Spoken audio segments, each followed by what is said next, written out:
Hello, everybody. Welcome back to GNA TV. Welcome back to me, Alex, Eurex, what you want to call me. You've seen a new face right next to me. That is Rittik. I'm going to talk more about him in a second. But first of all, let's cue that intro.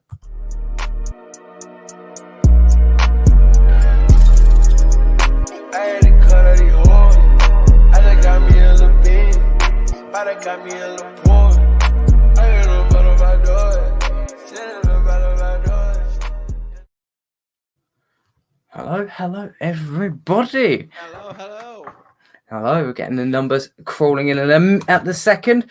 Let's introduce ourselves. So, obviously, it's been a while since I've been on here. I'm glad to be back on GNA TV. I'm joined by Rittik, who, for those joining in and for those watching later, Rittik and I have been studying Euro 2020, the teams involved, for an abnormal, unfair amount of time. Literally, what is it? Since last October, we've been running a podcast called Euro Watch, which has been bi-weekly, and then at the beginning of the year, we turned weekly. So whether it's been North Macedonia, Portugal, England, we've been talking about them all the time. So, and I have to say, you guys like me on here for the knowledge. I have to big up Rittik here. All over San Francisco, studying the European teams. He's been doing some good work on it. So, Rittik, how are you doing, mate? Well, I'm doing great, Alex. It's interesting to have a regular podcast banter now on video.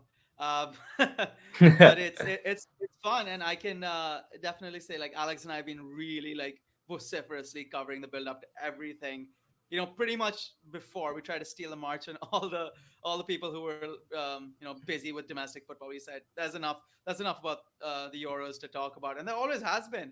I mean, from COVID to keeping it uncertain to injuries and everything in between. Alex and I have been keeping up with it, and Alex's spicy takes has been slowly rising. But as you can see, I have a few of my favorite kits in the background. There's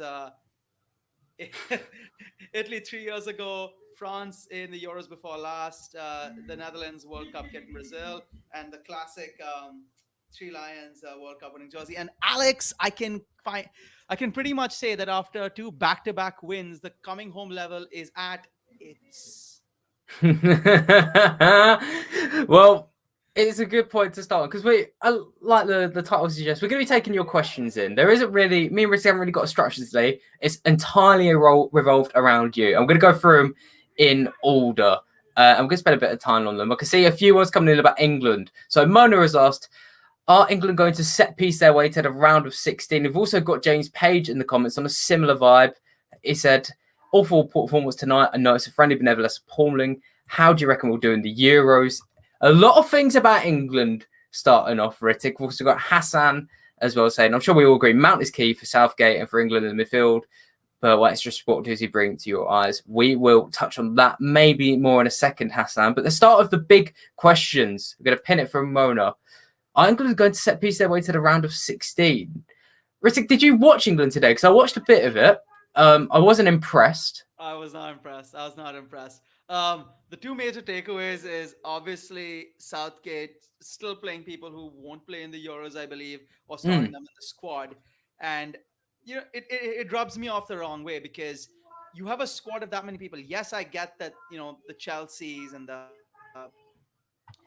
United and the City players aren't really that fit, but you had them coming in here as well. And that was the argument that was used by a lot of pundits saying that, these people aren't fit. We need fit players to play these friendlies. But like, if these players aren't going to play the Euros, it's absolutely useless playing them in these friendlies. These friendlies are friendlies. It really doesn't matter all that much if they win or lose. I think the main point of a friendly is to make sure there's some cohesion and people don't get injured, and sort of everybody gets a bit of that chemistry together. But again, England did not impress. And to answer Mona's question, I think, yeah, much like the World Cup where Harry Kane scored 87 penalties, they're gonna be heavily reliant on set pieces, and which makes me think that James Ward-Prowse might just make it to the European side. I know with Trent Alexander-Arnold's Euros being completely next, there is space for someone, and I think he's made a good showing of it.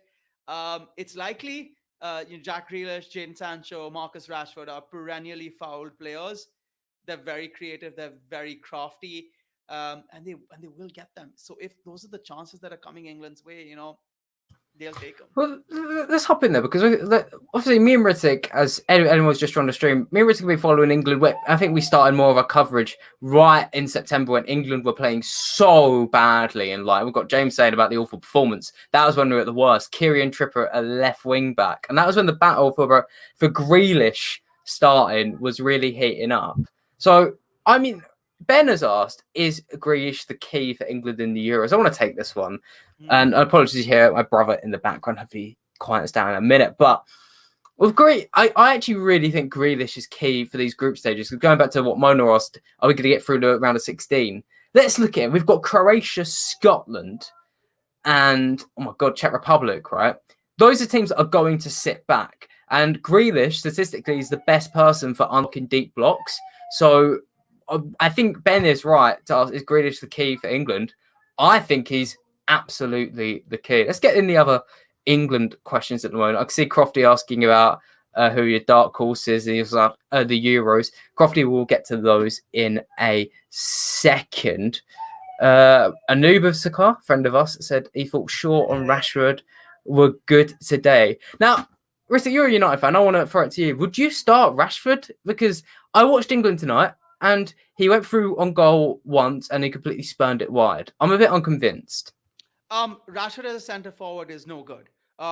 Rashford as a left winger with Harry Kane next to him is great. And I honestly think that Luke Shaw is the best if you're playing a back four. If you're playing a back three, go with Ben Chilwell. And then whoever's in front of him really doesn't matter. If you're going with a back four and you're starting Luke Shaw, starting Marcus Rashford makes the most sense. They have a very good connection, both in the underlap and the overlap. And I think the problem with England is we view people's performances in isolation. We say, fine, Rashford is a striker in this team and he spawns some chances. Fine. But when you put him upside like DCL or any other striker other than Kane, they're not going to be able to do the best because they're being creative and they have to be finishers at one time. I think England's big problem is managing expectations, is expecting what a lot of players are supposed to do. And that's why people are really enamored with someone like Jack Grealish, who can bring the ball, dribble the ball, cross the ball, pass it, do a lot of things. But the teams that win these tournaments are the teams which know where everybody knows their roles and does their roles to support each other. Shaw and Rashford are great in a back four, but if you're playing a back three, I don't think either one of them starts. Damn, that's fair enough. Let's move away from England for the second, because I feel like a lot of people want to come in and talk a lot about, because you can already see the arguments going on about dropping Sterling. Let's go to, I can see a little bit of a vibe here, going from Crofty. Who are the dark horses? Because Crofty is asked, who are the dark horses? For me, it's Turkey.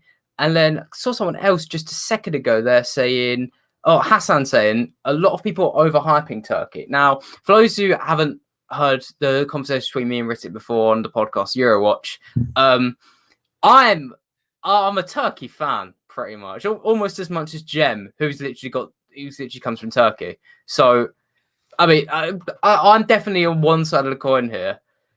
Ritik, their performances have been bad, right? Kind of recently. I don't think they've won since they beat the Netherlands 4-2 in a group with Italy, Switzerland, and Wales. Do you think Turkey are overhyped, to talk about Hassan's question, or are they still the dark horses?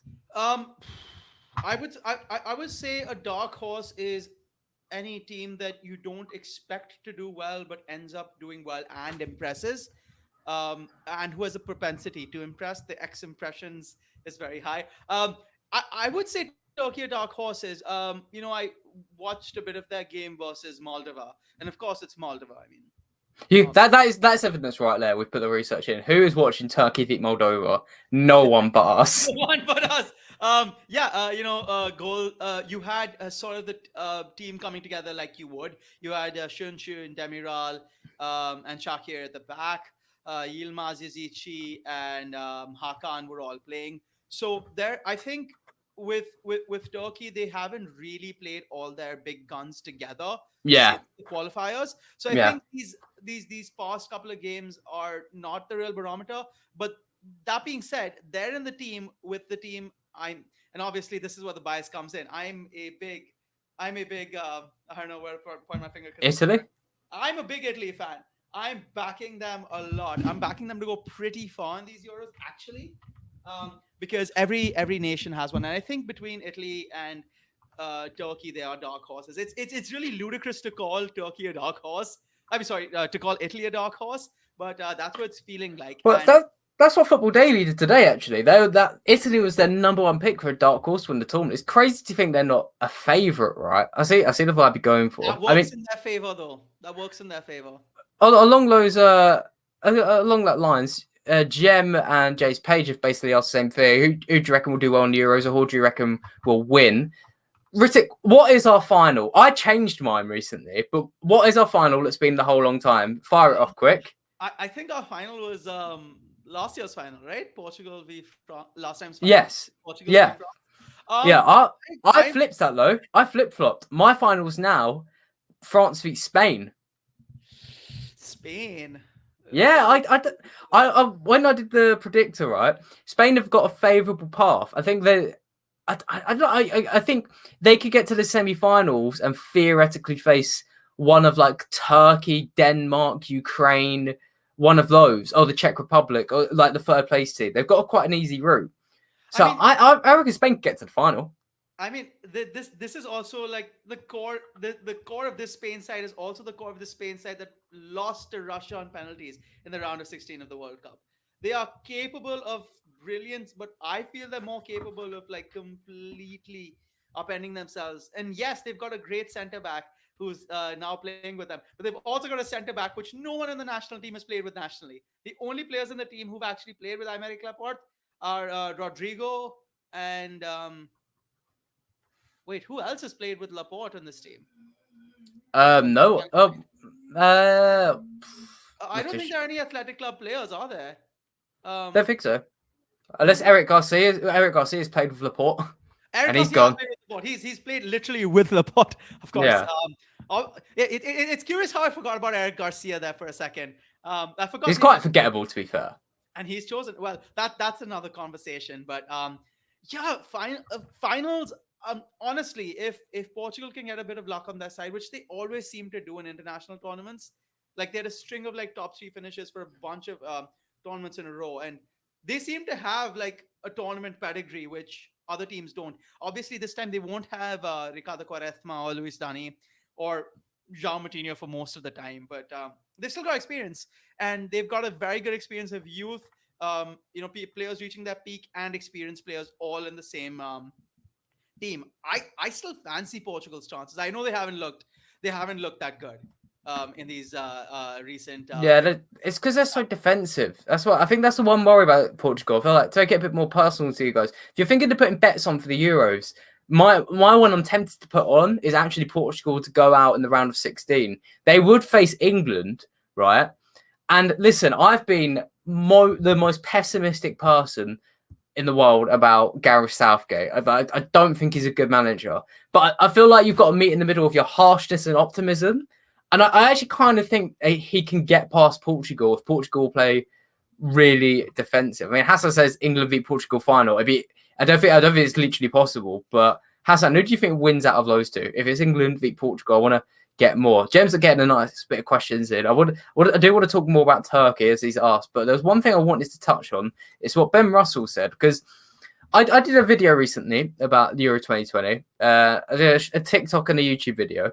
And I've never had more comments about any nation than Denmark.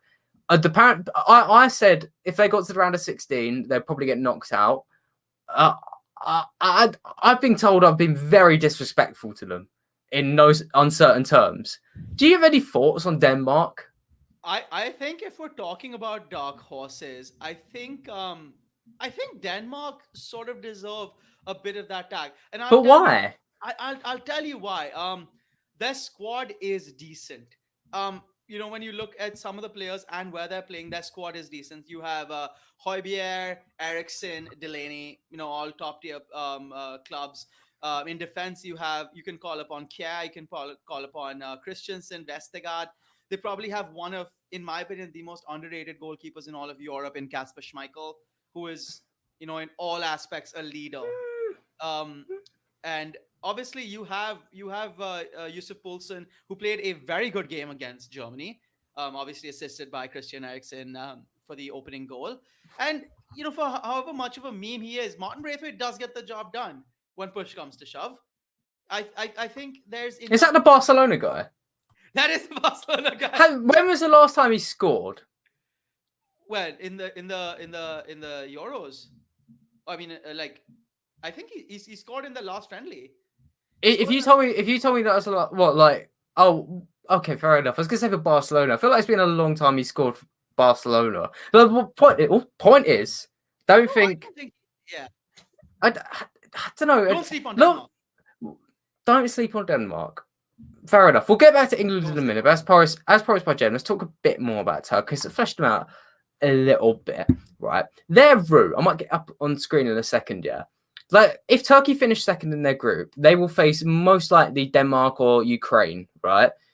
Then they can get to the semi-final, they can get to the quarterfinals, and then I think they would be playing, I think it was the Czech Republic or something like Russia, something like that. They're not placing any big hitters until the semi-finals in that route. Whoever gets into that route, right? Yeah. I don't know. I feel like if you're betting on them, I feel like if you're betting on the team to at least reach the semis, I do actually think Turkey are a valid bet. Turkey or the Czech Republic or like Turkey, Czech Republic, Denmark, or Ukraine. I feel like they could. I don't know. I feel like they can get there. But what's the cynical part of your brain say? Yeah, I think with answering Jem's question, also answering a bit of a not lengthier, but like a wider European Euros theme, is that the midfields are always the thing that win you these championships. The midfields are always what it is. I remember when Italy played Spain in the finals of the Euros before last. The great Mario Balotelli Euros. You still had Cesc Fabregas, Andres Iniesta, and Sergio Busquets like tearing this team apart. And this team had Claudio Marchisio, it had a young Verratti, it had Daniele De Rossi. These aren't chump change footballers. And every midfield is the one that wins this team. Greece had it. I can pretty much say that France had it with their mixture of Pogba, Tolisso, Conte, Sissoko. They reached the finals. Of course, they didn't win. Portugal had it with Moutinho and William Carvalho. It's the midfields that win you all these games, and these are the midfields that take you like all the way. You can talk about like 50. So which team then do you think has a strong enough midfield to get there? To the finals, France. Yeah. Push comes to shove, France. I believe Portugal has a much better midfield than people think, and I think that Fernando Santos is also going to realize that when push comes to shove and Portugal really need a win, it's the midfield and the counterattack that the midfield provide that is really going to get you the goals. And that's where I feel England is the most lacking. People talk about the fullback positions, the central defensive positions, the striker positions. I think England's midfield is pretty average. Well, I want to go on to that because I completely agree with you. Actually, I think that's where they got the fewest depth, and there's been a bit of an argument in the comments, and also Josh has been saying it. Josh is our resident troll, but I think he's got, well, not a good point, but he's got half of a relevant point. He said England will get knocked out, unfortunately, because Southgate are playing Mount. There's still a lot of Mount hate, even though I'm someone who didn't always rate him, and he's brought me round, right? Do you play Mount in midfield or in the front line? Because I feel like if you play him in the front line, you're losing a lot of pace. And if you play him in the midfield, you're losing a bit of defensive solidity. What do you think, Ritik? What do the people in the comments think? Where do you play Mount, if anywhere? Okay, so this question will be answered in a tactical way. Now, say if Southgate plays a 3-4-3 or 3-4-1-2, that works into Mount's hands really well, because when he's been playing for Chelsea, when he's been playing under Tuchel, he's been able to, really provide cover from the left wing back if Chilwell goes up front. He's been able to support the midfield of Conte if, that he needs a closer pass. He could drop into midfield, yeah. He can drop into midfield and he can go out wide to the left. And, these are qualities which I'll irk back to, obviously, someone like a younger Bastian Schweinsteiger, who started out as a winger, came to the center of midfield, and could do both for a good period of time for both club and country. Mount is a great player. Foden is a great player. But I think unless they're supported by a very strong spine of a midfield and very good, wingers torching past them, they're not going to do that well. I don't think Mount is a starter, and that's not to say he isn't starting caliber. That's not to say he's in starting caliber. For me, he doesn't start because I think what England need to really capitalize on is close control and creativity and really attack from the wings. And Mount will come on when teams are tiring because Mount has a great engine on him. And, if the subs board goes up and it's Bukayo Saka, Mount, and Marcus Rashford coming on, that's going to scare a lot of people. That's going to scare a lot of defenses. And well, there's a bit of a thing going on as well because Blue Maniacs in the comments he says I think the highest score will be Baby Mount, and Ben has also said I wouldn't start Mount. Grealish starts over them, right? So I do feel like Southgate plays a 3 or like it'll play like let's not call it a 3. It'll be a 5-2-3 or a 5-2-2-1. I don't know. I feel like you do start Henderson or Bellingham with a Rice and Phillips, and then I don't know. I feel like I'd rather start Foden up in the front three than Mount. On current form, there's nothing to suggest that Foden wouldn't be the best player to start in the front three. Problem is, Foden hasn't played that much with the national team. He really hasn't. That's a good point. And what everyone forgets about England is national team experience counts for a bit with Southgate. There's a reason why Tyrone Mings is played. Now, I don't agree with the fact that he's played because I think there are better players, but there is a bit of a national team understanding. And obviously, Tyrone Mings was a very bad example of this. But, people like Sterling, people like Rashford, people like Kane, these are people who've played like 1.5 tournaments with the national team. They're trusted members of Southgate's system. They won't deviate from the Southgate plan. Now, there are places where you can purposely deviate from the Southgate plan. You can put in a Grealish, you can play in a Foden. But here's the thing. They won't be given the freedom to, run riot like their club managers might do. Chelsea, City basically play without a number 9, and that's given Foden the real license to cause havoc in the final third. Grealish is basically a big fish in a small pond. They won't get that breadth in the national team. But I will answer it, and I will tell Ben, I would start Grealish over Mount if you're playing a 4-3-3 and you have a left wing free. I don't think Mount should get in as a winger, but yeah, it all depends on the way Southgate sets the team now. Fair enough. Well, I'm gonna people keep the questions coming in. I have put the link in the chat as well. If you want to join and quickly get a question in, then you absolutely can. But I'm gonna get you guys involved a bit. So continue to answer the questions, but to let us show off a bit as well of what we've learned. Give an opportunity to every team. I'm gonna get the wall chart predictor up that we've used before. So guys, we're gonna go through the Euros for the end of the stream. You can get involved and help us vote. Here is, I'm gonna get this up on screen. I think it's coming up now. There we are. Right. Yes, my favorite thing. So basically, what we get to do here is predict every group, and then you guys can help along with the bit. I think gets the questions answered and involved too. We'll fly through them up to England, I think. So, Ritik, we've got Italy to finish first, right? Your favourite team. And we've said they're probably going to be the dark horses. I think it's very clear. So, dark horses / I think the silent favourites is the big word. So we'll go Italy first. And then I think we're putting Turkey second. Now, I'm going to put Switzerland third. Because we'll talk a bit about Wales, right? Wales has gone already. But Wales had the worst preparation ever. They had a manager arrested and charged for assault. They've also had manager arrested for assault. Also had the CEO of the FA resign, right? They've had Ampadu relegated this season. They've had They've had what's his name?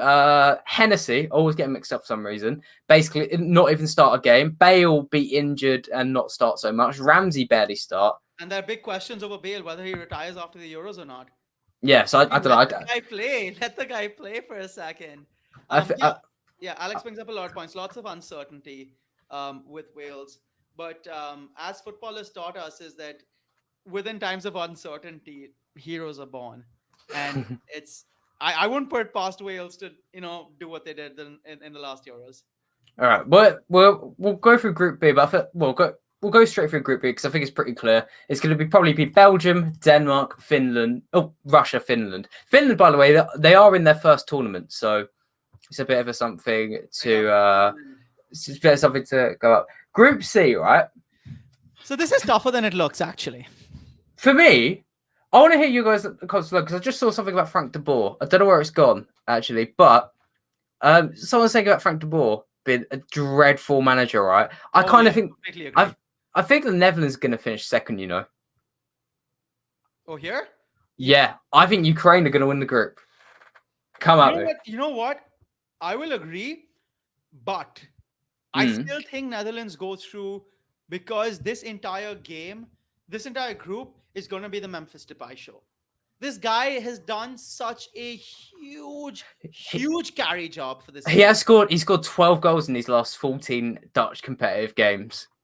This guy will like yank Dumfries by the neck, chuck him onto the back post just to score a goal. That is the level of the carry job this man is going to do. And it's free kicks, it's corners, it's shots outside the box. Memphis Depay's locker is very, very good, and especially for the national team. Well, Jem threw up a point and saying Holland and Austria. Austria's a team I've barely spoken about, but they're playing David Alaba as an attacking midfielder the other day. Do you reckon Austria can get into this? Not enough quality around the pitch. Not enough quality around the pitch. And let's not sleep on North Macedonia. Their first international tournament, so big up to them.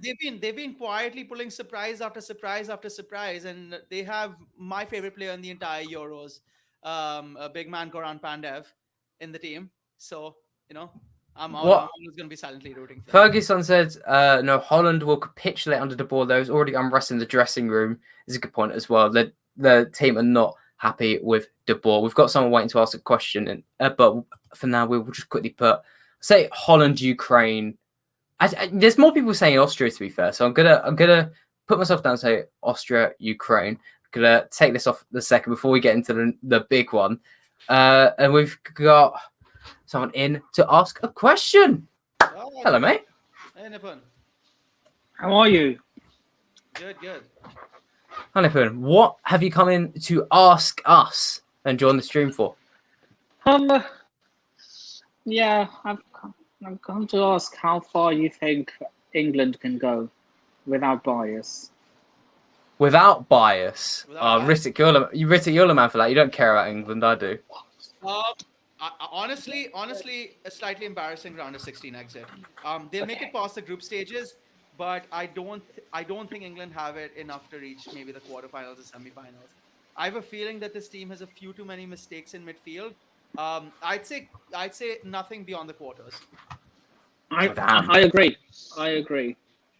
You also think round of 16? Round of 16 quarterfinals. Look. We just don't have a good enough manager.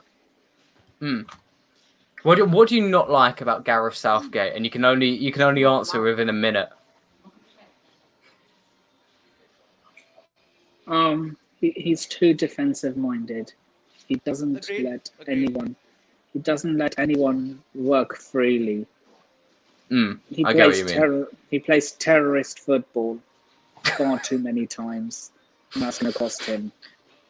I mean, if he's playing Tyrone Mings in central defense in a back three, man. Oh yeah, we'll be finished. I mean, I'm gonna hold my answer until we get a bit further into the stream. But thank you for your question, Nipun, and thank you for joining us. Thanks, man.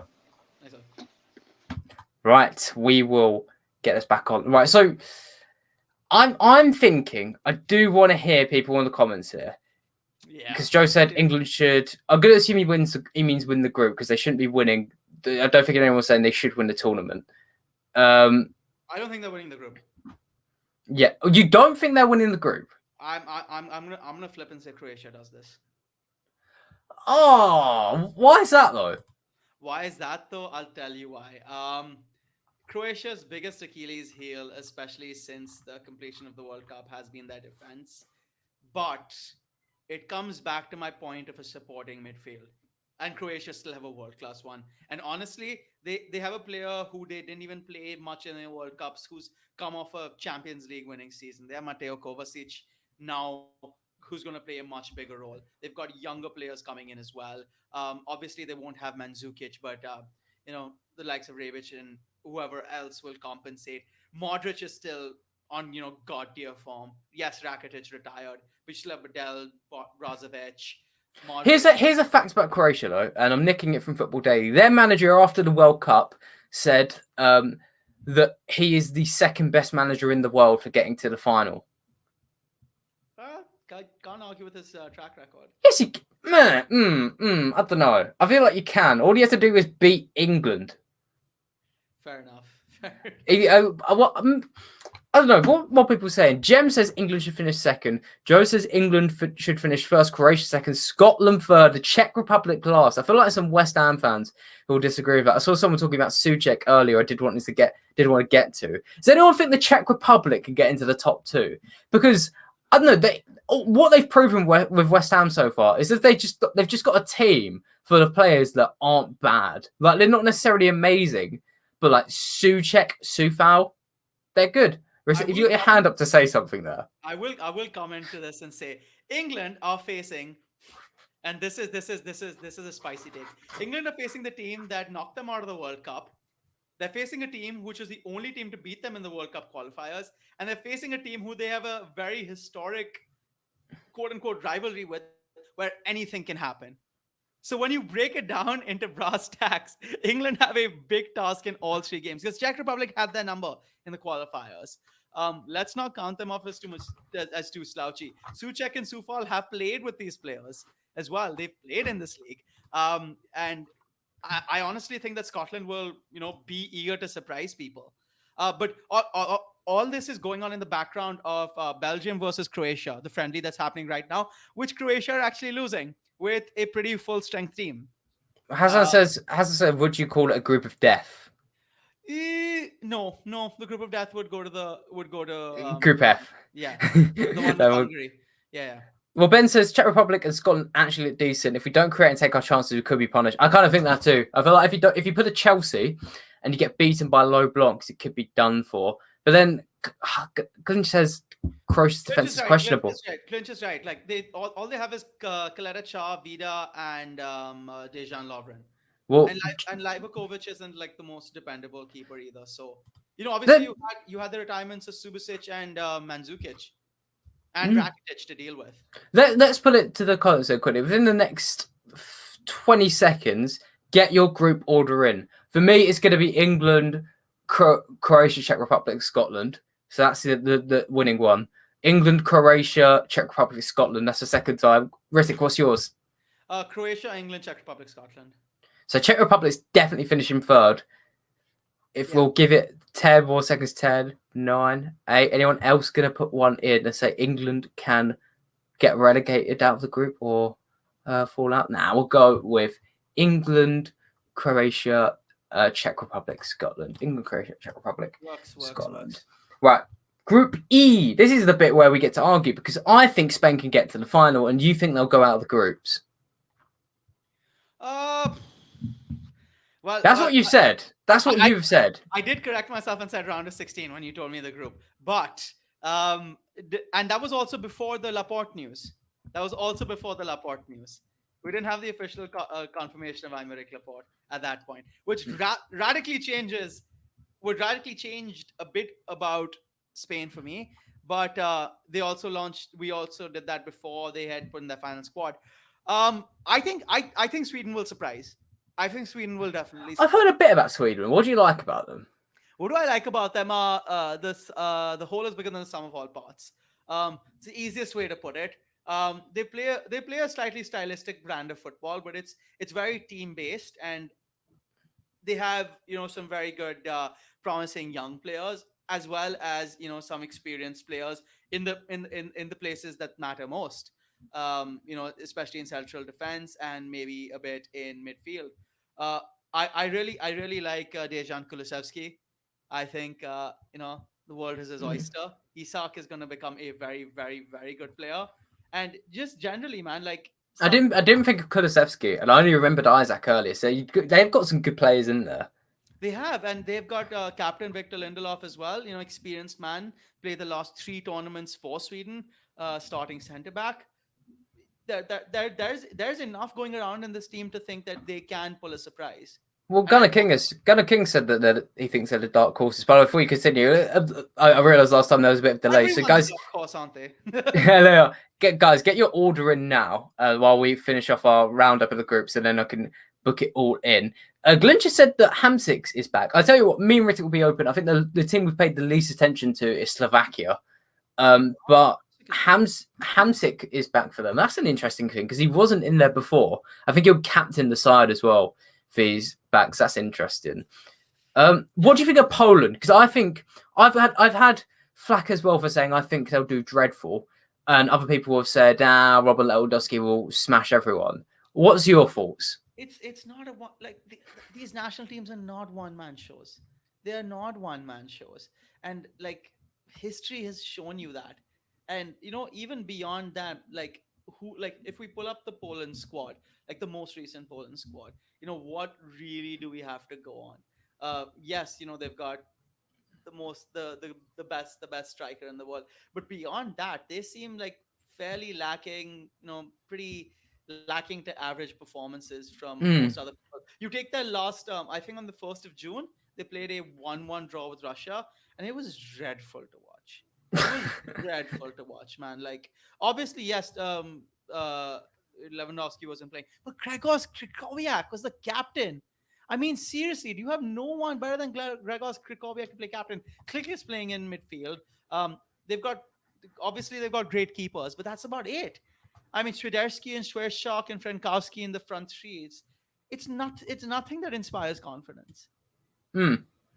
I think going into it, someone said Poland to finish top. I don't know. Yeah, I'm not backing that.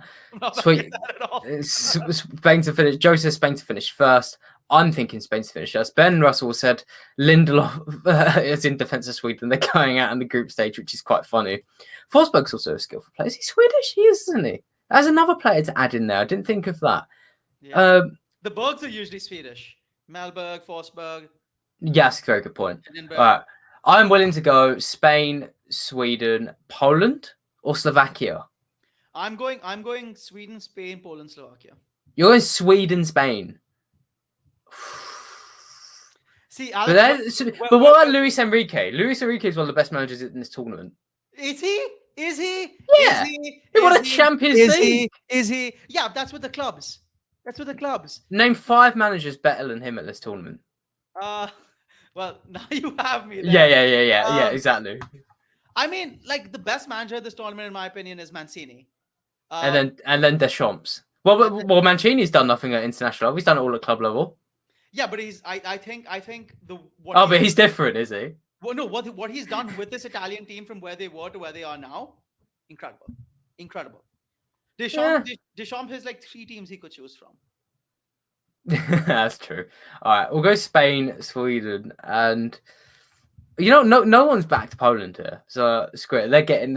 Actually, no, Glinch has, so I'll put Poland third still. And then the Group F. Now, me and Rittik have long time said Germany are going out here. Has things changed with the recalling of Müller and Hummels? No. Why has it not changed? They were playing Denmark and their defense is still pants. And Hummels was pretty responsible for that goal. He was taking no leadership throughout the game, which is what you need him to do. Müller, yes, Müller will be a difference maker, but not enough. I don't think it's enough. I don't think Löw's taken, a right crop of right backs, which would pretty much force Kimmich to play there. And Kimmich is probably like their most informed midfielder. So it's going to be a mishmash. And there's nothing inspiring about this Germany side. There are a bunch of players who know that this national team manager is not going to be there after this tournament. And they're not going to,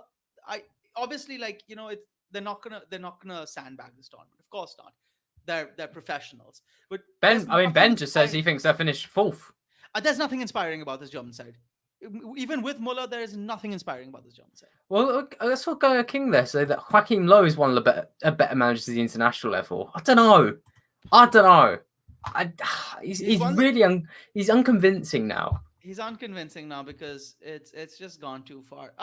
Also, like German, like I'll say this about Lowe.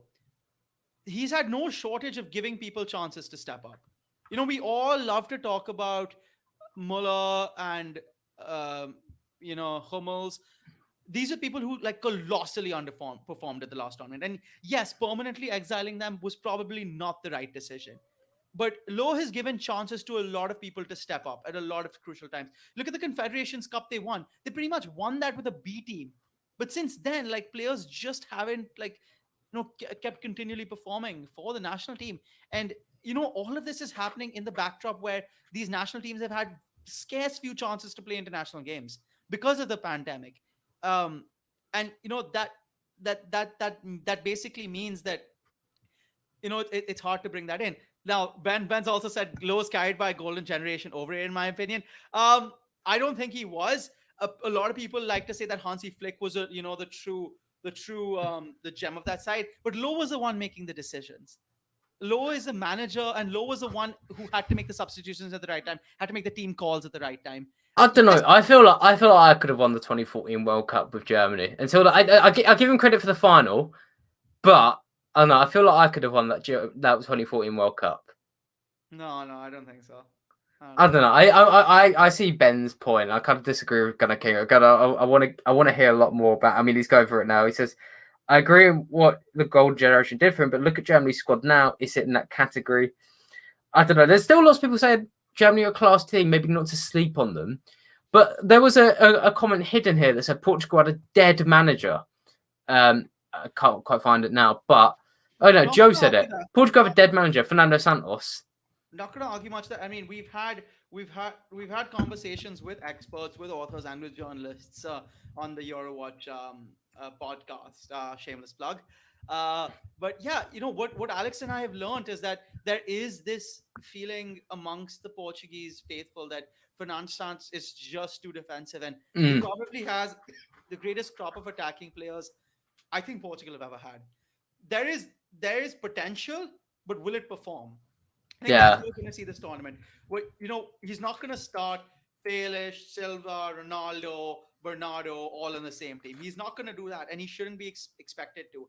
But, the fact that he plays Ronaldo at center forward, the fact that, some of his young players aren't playing in their best positions for the national team, it's a balancing act. And it's going to be hard. It's going to be hard. Well, let's put the unarguable one. France are winning the group. Yeah. Very clear. I'm putting Germany third. You put Germany third. Yeah. So, well, Ben says things as Hungary goes through. I'm kind of tempted, but I'm starting to flip a little just because there is the Germany squad has got talent, but it is fucking low, and I don't rate it. So yeah, I'm gonna put Portugal second, and Germany third. So that's all when we go third place, and we'll rip through it because this is practically impossible to go through. So for anyone who doesn't know, third place playoff is literally based off how many points these teams you see here accrue in the group stages. There's basically no way of telling it. So I know we can go for a lottery here.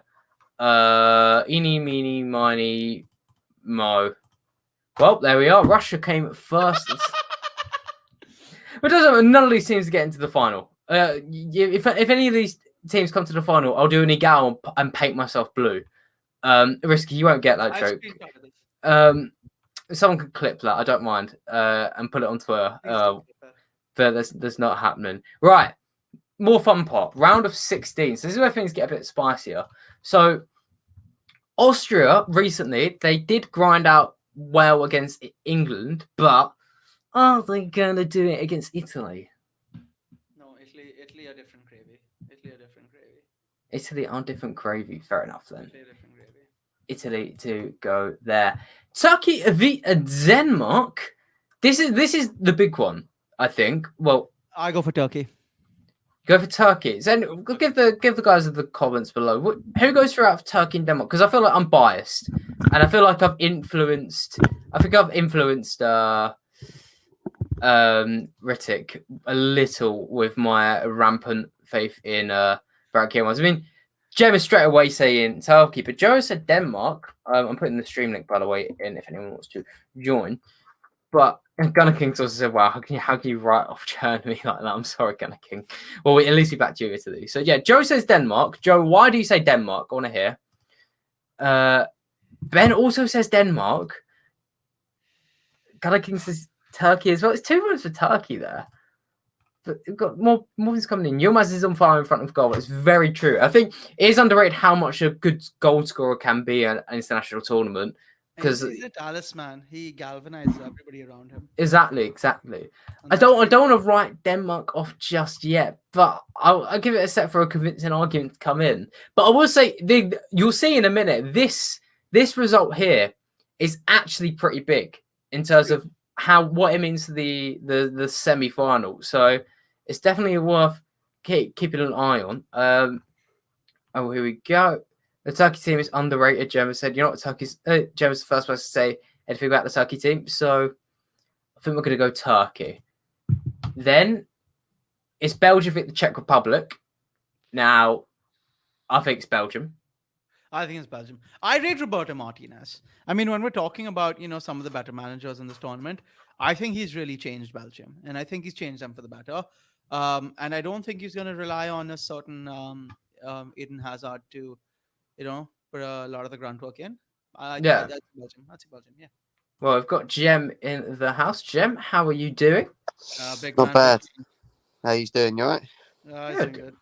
Doing very good, thank you. Got any thoughts on the Euros? Yeah, well, I just wanted to quickly talk about Turkey, actually, as you was there. So I actually think they're being very underlooked. If you look at the Turkey squad, it's the best that we've had in a very long time. I'm going back to when we probably got to the semi-finals with Nihat and Hassan Sass and, these type of mold. Arda Turan, Rushdu in goal. Yeah, we had Chetin in defence who, to be honest, he was colossal, absolutely colossal. But you look at the players that they've got now and it's, from top to bottom, all right, Yazigi and Burak Yilmaz are always going to cause people problems. But it's not just that.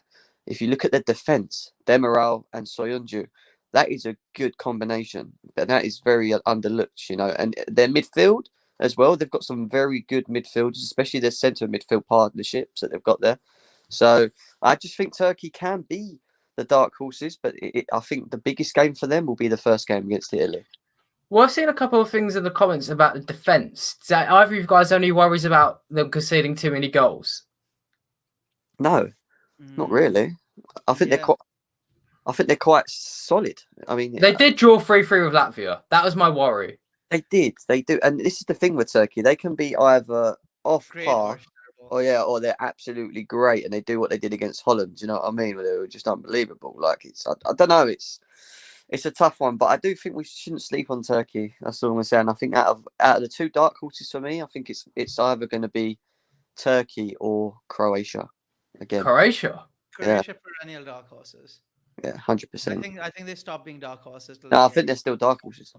I think after coming second in the World Cup, they lost the dark horse. They're never classed as favourites anyway, even if they finish second in the World Cup. Yeah, I mean, they've got a good record. And if you look at the international record, it's like I think they've got to third place 3 times. So they are like in terms of World Cups and Euros, and obviously they only started playing in 1992, really. So yeah, we're right to point them out. And they live in the collective English nightmares since knocking them out of the qualifying for beating them in the World Cup. I mean, I'm sure like England would love to see the back of them. And it's 100%. It's gonna be hard. I'll let you guys crack on anyway. People keep smashing that like button as well. Let's go. Yeah. In a bit. See you later. See you later. Wonderful. Cheers, Jim. Right, let's get back to the round of 16 and let's go through. So we've got Belgium to beat the Czech Republic, right, and then Holland v Poland. Now this is interesting. At least 2 teams. The carry job versus the carry job. I say Holland. Because I think this is the tournament where Frankie de Jong is gonna really become one of the top 10 midfielders in the world. If he isn't already. If this is any other team, I would say the opposite of Holland. But I can't talk so much smack about Poland and say they win this. So you're right. I have to go Holland there. I think we have to go Holland here. Yeah. Then I do want to hear thoughts about Belgium too, because I've definitely written them off, but we'll get onto them more in a sec. It's gonna be Croatia v Sweden. Now we've just had Gemma on a couple say that Croatia dark horses. He brought up a very good point there. We've also established that Sweden have a good team. That is an interesting one, actually. Croatia v Sweden. Ooh, it's a doozy. I think Croatia, and I think Croatia on penalties. Funnily enough, I'm actually leaning towards Sweden. I don't know. I think for anyone who doesn't know as well, Sweden, they were meant to have Zlatan Ibrahimovic this summer, but he's not going because he's injured. And I actually think that's a blessing in disguise because they've played the majority of their games without Zlatan, and they've been winning most of them. Yeah, didn't they? I think they qualified. I think they qualified unbeaten as well, at least in the top two. They had a good qualifying campaign. I don't know. I'm leaning more towards Sweden. Mustafa says Croatia are dead, but Jem brought up a good argument as well. Let's hear more. Guys, what do you think? Croatia or Sweden? Who wins that? Because I think that's tight. I mean, I feel like a lot of us might be based more off Croatia, but think of the players like Alexander Isaac. You got Luka Modric on the other side at the age of 59. I mean, you got Granqvist, Martin Olsen. You have got Sebastian Larsson for Sweden as well. Yeah, he's still playing. The glorious left foot, age 36. I think he's the eldest statesman of the team. He's the captain. Yeah, he's the captain. He's the eldest statesman. Honestly, there are surprises up in this team, and you never know what like Emil Forsberg or Alban Ekdal will really be able to do. I think this is a perfect tournament where the eyeballs won't be on Sweden, the expectations won't be so high, so the propensity to overperform might be really good. I'll go with Croatia, but I will say there was a lot of focus on Croatia beating England in 2018, but the team England beat just before they went out to Croatia was Sweden in the quarterfinal. So Sweden have proved they can get there. We'll go with Croatia. Then it would go France. Pretty simple.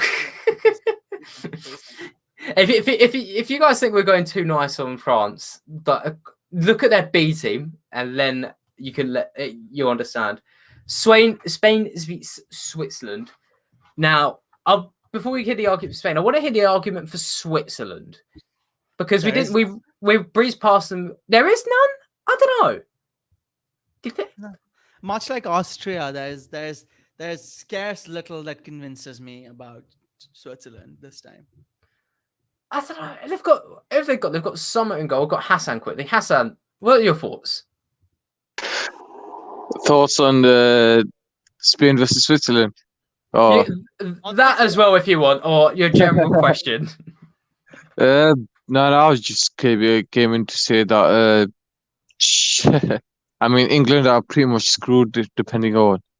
It depends on the formation as well as the players that they picked. Southgate for me, I think Southgate for me needs to get at least bare minimum semis, if not quarters. Well, let's move into England. Keep you around it for a sec, because I think Spain. We'll go Spain to win. England to play Portugal. Now, this is actually a realistic one because if England win their group, they will play second place of Group F, and I don't think Southgate's going to do what he did in the World Cup and try and go for second place. Do you think, Hassan? Do you think England can get past Portugal? It's quite a tough one, really, because we don't know what Southgate's capable of putting on, but realistically, if I had to say realistically, I think Portugal will go through. How do you think England can win it? Like, what formation, what players do you want to see that can beat them? Preferably, I would have gone with what's his name now, the keeper that's gone injured. Pope, yeah, I would have probably gone with him, but we don't have him. So we either have that Johnston or whatever the keeper's second name is, and Pickford. Dean Henderson will probably go if Pope is injured. I don't know. Johnston made a great save today. Mm-hmm. I'm just saying that Pickford's most likely Southgate's number one. Because Southgate we're on about. We'd probably have to go full squad. My full squad. The back line would probably be similar with Maguire, Stones. Right back three or back four? Probably a back four. I agree. I think England is strongest in a back four. Yeah, because you'll have James and then you'll have Shaw. Yeah. and then your 3 in midfield would most likely be Mount, Rice, and Henderson. Mount right ahead. If I can't, Henderson is fit and able, then Henderson, but he is not. I can't trust Henderson yet. Not in that stage. We'd have to wait and see to see. So it's most likely would it be Phillips then? Two If defensive they, midfielders in Declan Rice and Calvin Phillips might work because if oh, Phillips, then actually, is he bring you Ward Prowse? Because I'd rather put him there. I can't risk 2 DMs. Well, I will interrupt it briefly. Say James put in a lovely super chat to say Turkey will win the Euros, so it doesn't matter who wins here. But big man. England v Portugal. And then the strikers would be Kane, Sancho, and Rashford. I do want to see Sancho start. I think Grealish, depending. See, Sancho hasn't really set the world alight when playing for England. Even in the qualifiers, he really wasn't that special. I'm sorry, but I don't want to put Sterling there, man. I just don't want to put Sterling. That's what. Yeah. I mean, I understand that. If we play front 3, Sterling does better than if we play front 2. But yeah, obviously, I mean, Sterling's form hasn't been good. If you're picking anyone from Man City to be in that front line, it should be Foden. But Foden is young. Foden hasn't played an international tournament. The pressure might be a lot for him. It's best to ease in these players. That's why the group stage will be the most crucial. If England make it out of the group stage without having lost a game, that changes my perception of the team. Well, let's hear the argument to beat Portugal, because Jem's writing them off in the comments to say England will lose. They play Portugal. See, I don't know. I feel like Portugal are very defensive. I feel like this England team are actually set up well to play a defensive team. I feel their issues come when they're playing a team that will counter-attack them. I feel like if they're playing a defensive team and England sit back in a 5-back. Well, what scares me, right, is the individual qualities of Portugal, man. Their attack is just going to be dangerous. That's what I'm saying. So would it be? That's what I'm thinking. Would it be smart to have 2 DMs, but sacrifice like a little bit of attack? So I'll chime in here, Hassan, and I'll say the argument for and against 2 DMs. If Harry Maguire is not fit for most of the tournament, 2 DMs, no questions asked. John Stones cannot be the lead defender without someone holding his hand. And I believe that wholeheartedly. John Stones cannot do that if Harry Maguire is injured. If Harry Maguire is injured, who are your options in defense? John Stones, Connor Cody, Tyrone Mings. I don't feel confident about any of those starting for England. They will need the defense. They will need the defensive cover. And if we're going defensive cover, why not go new blood? I'd say Calvin Phillips and Declan Rice in front of them. If Harry Maguire is fit and you are playing Harry Maguire and John Stones in the back too, then only keep Declan Rice or only keep Henderson or only keep Phillips, and then have one shuttler box to box running up and down, which actually could be Mason Mount. I think that's an underrated thing we haven't thought about. Mason Mount is crucial. Yeah, he's especially on the left flank, going up and down, getting the ball from midfield and transferring to the attacking midfield, or maybe even have Bellingham, who's very good at close control. But like I said, I think Mason Mount would probably have to start. Like a lot of people take the mick and stuff, but you've seen today in Romania, like everyone's high up, man to man next to each other. Mason Mount drops deep to offer support and add the extra as a passing away. He adds the extra man for you to pass. So he's basically the free man in the midfield. Hassan makes a very important point. Yeah. It basically brings back to my point. So does Chelsea lads, who says the lad with the jerseys behind him is very intelligent. Big up, mate. Big up to you, Risikler. So yeah, take it back on screen then. Hassan, you can stick with us. You bring in some good points. But if anyone else wants to join with us as well, you can join. See, I think there's a lot of pessimism going around about England. And believe me, I feel like Alex and me. I feel like I'm Billy Joel. I feel like I started that fire. I want us to meet in the middle. I think we can either go full blown England will win everything, or we can say England are terrible and we'll go out. I want to meet in the middle and say they beat Portugal and then we decide what happens in the quarterfinals. Because I think Portugal being defensive, I'm actually quite pessimistic about them. That's a fair point. And they have very aged defense. When they won the Euros in 2016, right? They They drew like 4 games. They were on penalties the whole were time. the best third place team as well. So. Or I'm not gonna lie, Go which on. is why I said that individual quality scares me, because that Euros is literally individual brilliance that popped up to save him. But at the same time, let's say if it goes to penalties, which 2 teams that are very defensive, if it does, England are going to be actually very good for the penalties. They've even got they were talking today, Southgate's had a whole department at the FA dedicated to studying other teams' penalties and penalty shootouts. Just don't let Jordan Henderson take them. He missed one here after Dominic Calvert-Lewin pretty much thought he was going to take it. Yeah. Well, we know if Spain are going to the penalty shootouts and De Gea's in goal, then they have blown it.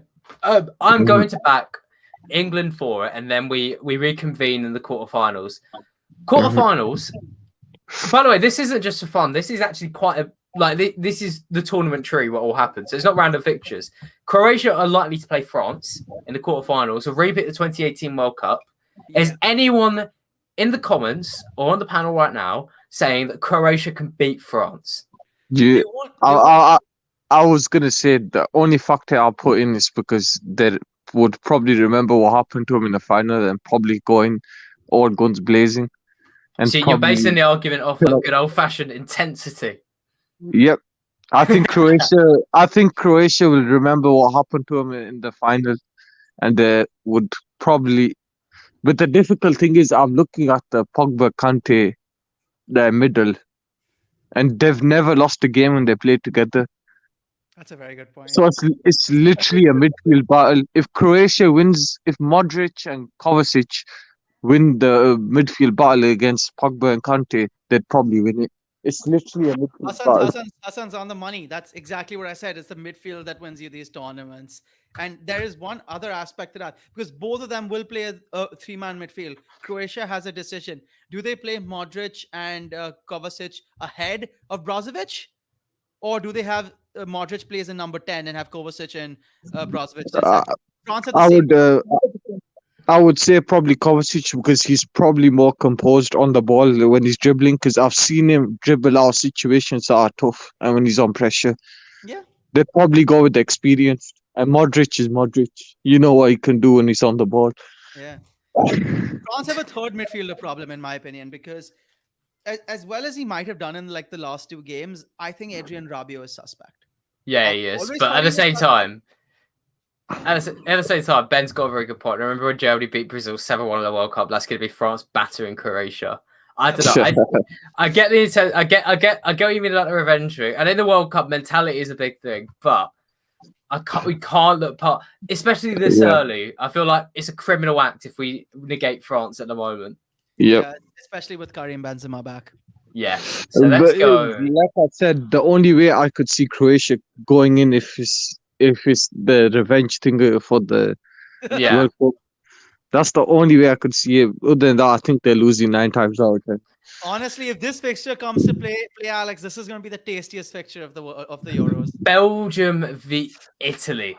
This would be tasty. Now, this is a point of contention earlier in mine and Rittik's podcast where I said Italy would smash Belgium, and Rittik was quite Belgium happy. I feel like Rittik's changed his tune now. I'm more realistic on Italy. I'm more realistic on Italy, but I still think that Belgium shouldn't be, chucked to the side. Belgium's biggest problem is their defense, and I think Italy's biggest problem also might be their defense, because they've taken some experience has like Acerbi, but I still think Bonucci and Chiellini are going to start the glut of the games because Mancini trusts the experience. And I think that's where the match might be won or lost. Is that defensive transition, and it's going to be interesting to watch because Italy have a younger team than they usually have played, and Belgium have an older team than they usually play. Because this golden generation of the Belgium team, this is the last gasp. This is it. You're not gonna after this tournament. You're not gonna get Vertonghen. You're not. This is arguably their last Euros as well as next year their last World Cup. So they're gonna have to go big. But Chelsea United brings up a good point. Italy haven't lost since 2019. I think it's actually been since 2018. which is why I was talking about Mancini and like the transformative work he's done. This is Yeah. him. This is him. This is pretty much all him. I think it's got to be a ridiculous team to beat Italy, and a Thomas Vermaelen and a Nasser Chadli Belgium side. I don't know. I really don't know. But again, I've also said that I've been way too harsh on Belgium, but I just don't rate Roberto Martinez. I feel like he should have. I feel like he should have got to.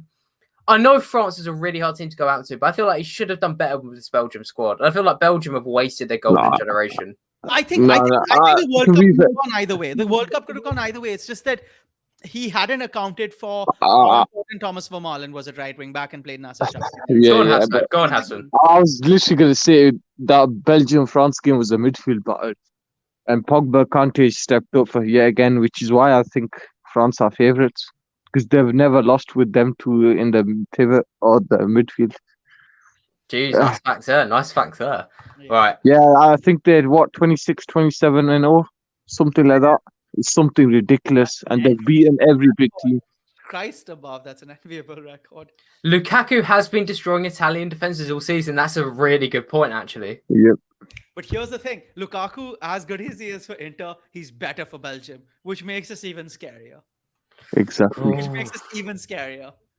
Will De Bruyne be fit, or is De Bruyne fit, or is he out?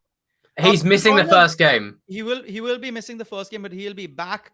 But Eden Hazard has been cleared fit. Torgan Hazard's been cleared fit. Dries Mertens has been cleared fit. So the whole attack is fit by. And the whole attack is vaccinated. I just want to put that fun fact in there.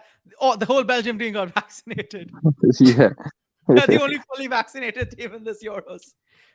That could actually come into play, because I think of all the traveling that's going on.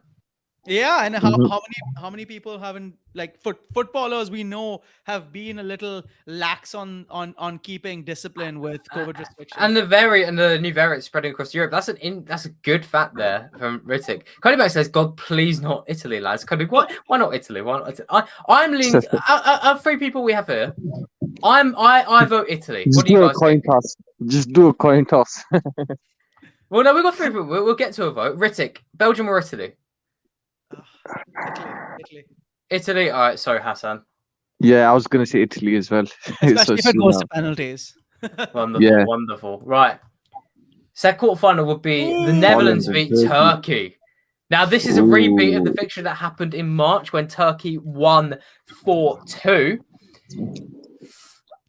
I think Turkey. This is why I said this is a big. They've got a very good run if they can finish second in their group. I really think Turkey can get through that. I know Jem will agree too. I think out of all the teams, Holland again, that's the team they can beat. Look, there's even people in the chat saying Turkey. Hassan, first of all, what do you think? I'm thinking in my head, and I think it's going to be Turkey.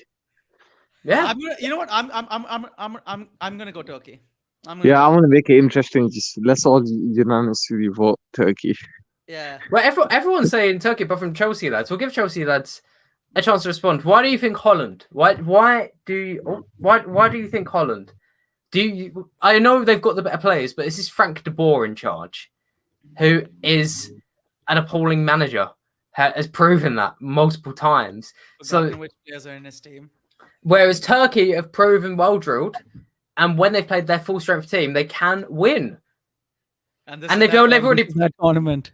Yeah, they already proved they can beat Holland. They're not even beaten, but thrash them. 4 goals.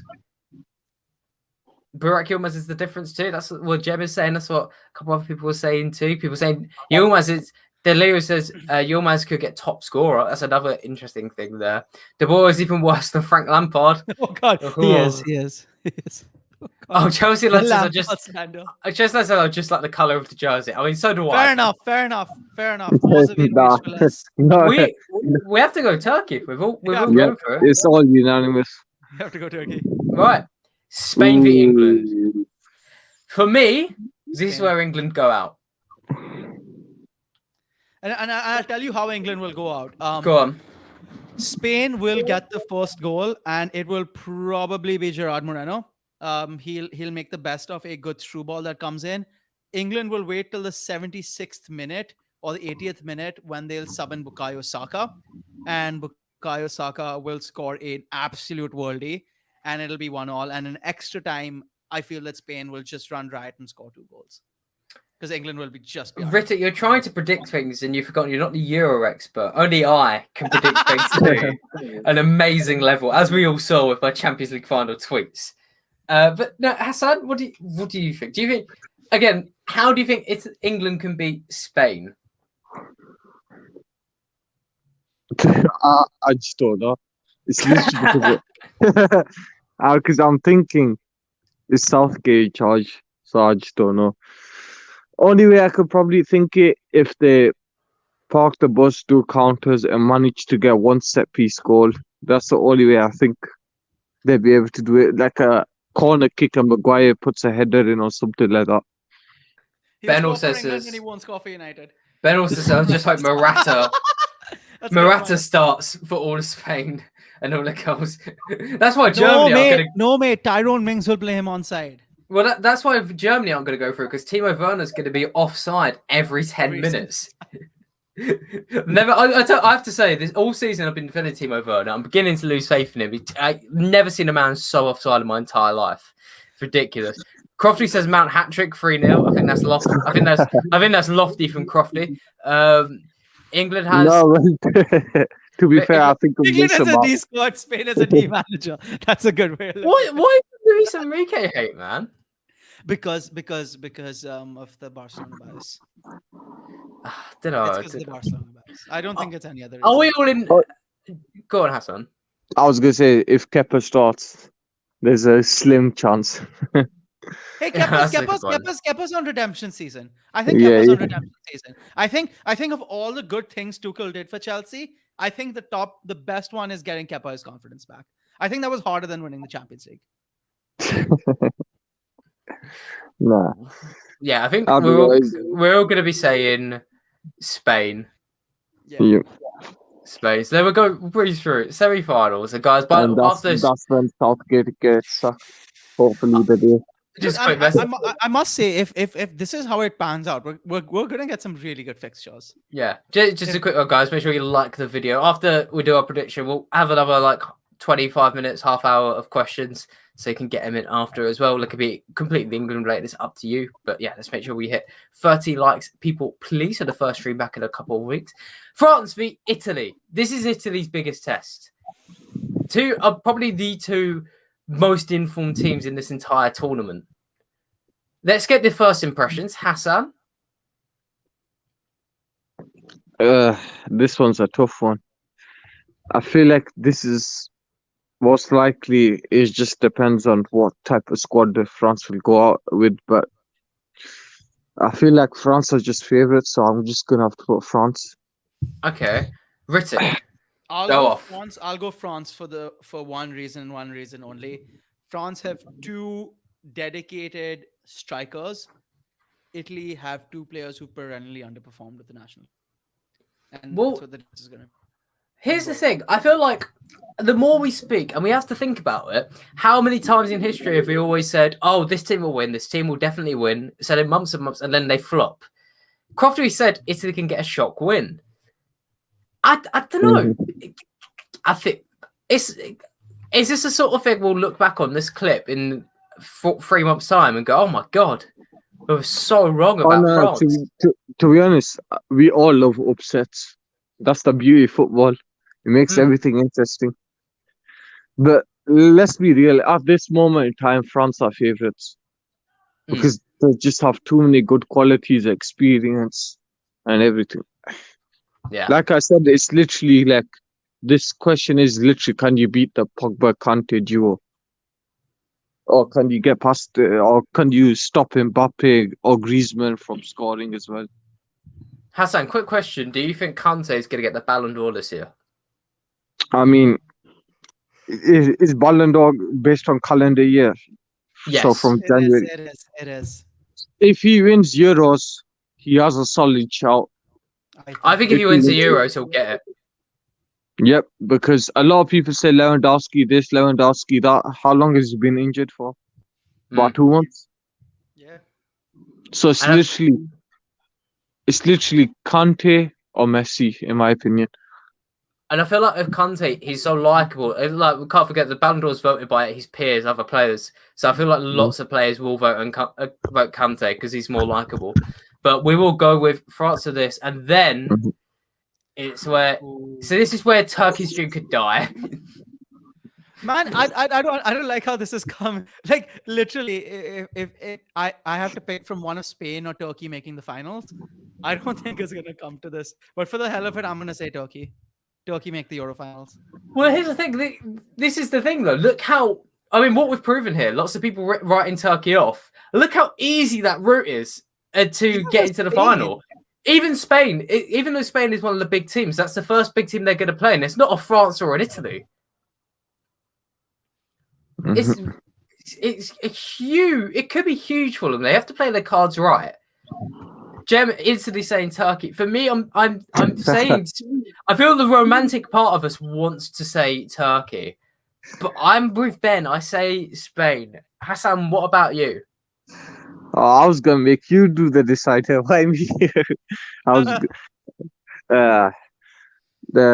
This one's hard. I think it'll go 1-1 till full time, and I think Spain edges it 2-1 in extra time. Yeah, I think it'll go back. If not, Spain will win it on penalties. So it's either Spain wins it in extra time or penalties. But I hope they prove me wrong. I hope Turkey go all the way to the final. Spain have you must have a chance against Eric Garcia and Venice. That's true. I mean, if Spain start Eric Garcia, which they actually could, it'd be ridiculous. They have to start Pau Torres and Laporte. With our predictions, we do, especially if you do bets this summer, guys. Make sure you match the difference between your instinct and the cold hard facts. My instinct, my heart says Yilmaz, and my cold heartedness says Spain. Also, please remember to gamble responsibly. Alex and I will not be held liable for any decisions. Absolutely. And then the final. I feel like if France beat Italy, they can beat Spain. They've won this. Which is why I said they're favourites. Yeah. Does anyone even in the comments have any other thoughts against it? Any thoughts to say that Spain can beat France? Or France can't win this? I would probably say if it goes down to penalties. That's the only chance. I think that's the only chance Spain would probably take it. But I think 9 times out of 10 France will take it. It would be funny. It would be funny if Spain win this because they've spent the last 6 months getting abuse of the La Liga is on the downhill and like there's been no teams that are good, and then Villarreal won the Europa League, and if Spain win the Euros, that is the ultimate middle finger to everyone who has doubted the Liga. Yeah, fair enough. Yeah, fair enough. France is still it's still France, isn't it? Yep. And then Deschamps will retire and Zidane will take over. I've said it many times during the stream. It's literally, can you beat the Pogba Kante midfield? It's literally the midfield ball you need to win against them. Yeah. Spain are going to play a geriatric Sergio Busquets every single game to lead eyes. And France have got one of the best technically gifted strikers, Benzema, as well as one of the best target mans who could switch it wide. Giroud. Here, 25% of readers picked France to win, but England, I think, are always going to get that vote. Belgium, a third. Oh, I did not see that one coming. Interesting. Well, I'll shut down England there, man. It's so funny. I'm going to put the link in the chat. If anyone has any last questions, get them in the comments, or you can come on the floor. Yeah, go for it. Who do you think is going to win the Iraq and Iran game next week? I think it is. Ritik, you've got more rogue knowledge. So I'm handing that one to you, man. I haven't got a clue. Gulf War 2021. Iran. Iran have got a very interestingly drilled tournament. And I know it's outside of Euros, but who do you think is going to win between USA and Mexico in the final? I think it's tonight. Of the CONCACAF? Yeah. Of the Gold Cup? Oh, yeah, Mexico. The US doesn't look convincing. I think they need a better manager. What do you think? Well, me, I'm a name's Euro expert, not international expert. So No, but you have to pick one. USA, because Mexico lost to Wales. I mean, if anyone has any questions, so Rittik over here lives in San Francisco. So any questions about him or America? I mean, we're mainly a British audience. I think we all think of America as guns and Trump supporters. So any questions? No, it's just for again Rittik? immigrants. Kids, get them in. Joe has joined. Hello, Joe. Yeah, Joe. Joe. Joe. Hey. Do you guys give England a chance? Like, do you have a chance? Yo, the background noise. Come back in. I think I got your question in, Joe. It's like, do you guys give England a chance, right? I don't think the noise is me. No, it's coming from your mic. It's coming from your mic. It's definitely coming from your mic. But the question was, do you give England a chance? Rittik, I'll let you take that one. Rittik and Hassan while I gather questions in the comments. Well, I'll put it this way, right? England's greatest problem has been over expectation and under delivery, and I don't expect that to change. The crop of talent England has got is really good. However, I think the next tournament, which is the World Cup next year, it's going to be crystallized even further. This is a tournament maybe a bit too soon for these players to show exactly what they're made up. But next year, you're going to have Bellingham with 2 full seasons under his belt. You're going to have Foden, he won the PFA Young Player of the Year award. You're going to have Saka and Greenwood, who are both going to be playing so many more games. Hopefully, you'll have someone else who steps up in central defense. You have good young keepers. I think this team is 2 years away from really capturing that. And honestly, like, if Southgate underperforms here, I think England should look beyond an English manager. I think it's time for England and this crop of talent to be managed by someone who's used to, training. Frank Lampard. I was actually gonna say, and this is probably like a parallel universe shout, is that England should do whatever they can to get Zinedine Zidane to come managing. Ooh, that's a fun shout. I think if you want like talented players to perform at their zenith, more than just one tournament, why not? I mean, Zidane's won three Champions Leagues. He's won 2 La Ligas. He's probably tired. He probably wants a different challenge. Like, yeah, might as well, man. I think England need to step beyond it because I don't think there are any capable English managers who can really make the best out of this current English talent. And also the other main problem will be the injuries. There's obviously Jordan Henderson and Harry Maguire are 2 of Southgate's most trusted players, and I would say that the only other person who you can actually say that for is Harry Kane. So this is 2 out of the 3 of Southgate's most trusted players have a high chance of not playing a single game in the tournament. And let's go to a question in the comments. Ben has asked, "What's your predictions for 1, the Golden Boot, 2, Golden Gloves, 3, Player of the Tournament?" First of all, I was just about to say that. Golden. Hazard, I'll go to you next. For me, Golden Boot, Harry Kane joint with Mbappe. Number 2, Golden Gloves will be Donnarumma, and number 3, Player of the Tournament will be Conte. Hassan, what do you think? I was just about to say that. I was going to say Golden Boot. I would probably put Benzema because I think I just want to make it interesting. Golden Glove. Okay.